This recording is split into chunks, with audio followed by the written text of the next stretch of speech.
अस्सलाम वालेकुम। मोहम्मद सिद्दीक मिठवर बाबा आला। मौजू कहाणीअ जो नालो डपु ऐं जुञ।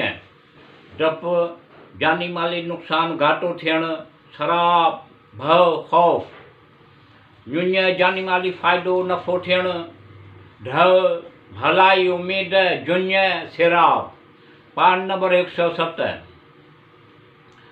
हज़रत इमाम जफ़र सादिक़ अलैहिस्सलाम जिन खां रिवायत आहे त हज़रत अमीरुल मोमिनीन हज़रत अली अलैहिस्सलाम अमीरुल मोमिनीन जिन फरमायो ऐं 8000 साल हिजाब सादत में रखियो, जिते सुभान मन हुआ व आयमुल यसू चवंदा हुआ। वरी हिजाब करामत में 7000 साल रखियो, जिते सुभान मन हुआ गनीउल्लाह यफ्तऊन चवंदा हुआ। वरी हिजाब मंज़लत में 6000 साल रखियो, सुभान अलीमुल कबीर चवंदा हुआ। वरी हिजाब हिदायत में 5000 साल रखियो, उते सुभान ज़िल अर्शिल अज़ीम जो वज़ीफ़ो पढ़ंदा हुआ। वरी 4000 साल हिजाब नबुवत में रखियो, उते सुभान रब्बिल इज़्ज़त अम्मा यसिफ़ून पढ़ंदा हुआ। वरी उते 3000 साल हिजाब रफ़ियत में रखियो, रफ़ियत में मुक़ीम कयो, उते सुभान ज़ुल मुल्कुल वल मलकूत पढ़ंदो रहियो। वरी 2000 साल हिजाब हैबत में रखियो, ते सुभान अल्लाह व बिहम्दिही चवंदा हुआ। वरी उन खां पोइ हज़रत सल्लल्लाहु अलैहि वसल्लम जिन जो नालो मुबारक लोह ते ज़ब्त फरमायो ऐं 4000 साल लोह ते चमकंदो रहियो।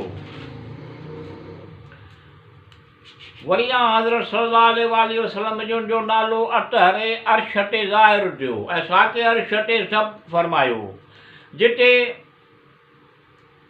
7 साल नूर अफ़शानी कंदो रहियो। अहिड़ी तरह इहो नूर रुफ़यत व जलाल सां गॾु घुमंदो रहियो, एसी ताईं जो हक़ ताला उनखे पुश्ते हज़रत आदम अलैहिस्सलाम में जॻह ॾिनी।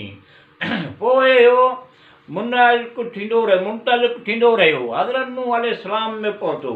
अहिड़ी तरह इहो नूर हिक खां पोइ ॿियो ज़ाहिर सिलब में मुंतक़िल थींदो रहियो, एसी ताईं जो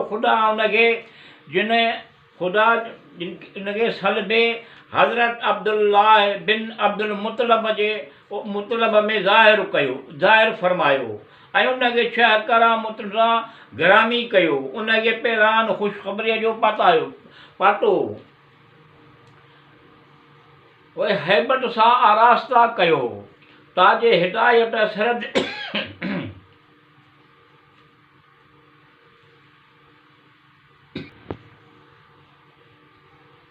वरी हैबत सां आरास्ता कयो, ताजे हिदायत सिर ते रखी उनखे रफ़ियत जे बुलंदीअ ते पहुचायो। उनजे बदन खे जामे रफ़ियत पातो ऐं मुहबत जो कमर बंद उनजे चेल में ॿधो ऐं नैले ख़ौफ़ व वहम जे पेरनि में विधो ऐं असा मंज़लत हथ में ॾिनी ऐं पोइ वही कयो, ऐं मुहम्मद सल्लल्लाहु अलैहि वसल्लम माण्हुनि में वञ ऐं चयो ला इलाहा इल्लल्लाह मुहम्मद रसूलुल्लाह जो इक़रार कनि। बिस्मिल्लाहिर रहमानिर रहीम। अल्लाह जल्ल जलालहू अर रहमान अर रहीम अल मलकुल कुद्दूस सलाम अल मोमिन अल मुहैमिन अल अज़ीज़ अल जब्बार अल मुतकब्बिर अल खालिक अल बारी अल मुसव्विर अल गफ़्फ़ार अल क़हार अल वहाब अल रज़ाक़ अल फ़ताह अल अलीम अल क़ाबिल अल बासित अल हाफ़िज़ अल राफ़ि अल मुइज़्ज़ अल मुज़िल्ल अल समीअ अल बसीर अल हकीम अल अदल अल लतीफ़ अल ख़बीर अल हलीम अल अलीम अल गफ़ूर अल शकूर अल अली अल कबीर अल हफ़ीज़ अल मुकीर अल हसीब अल जलील अल करीम अल रकीब अल मुजीब अल वासिल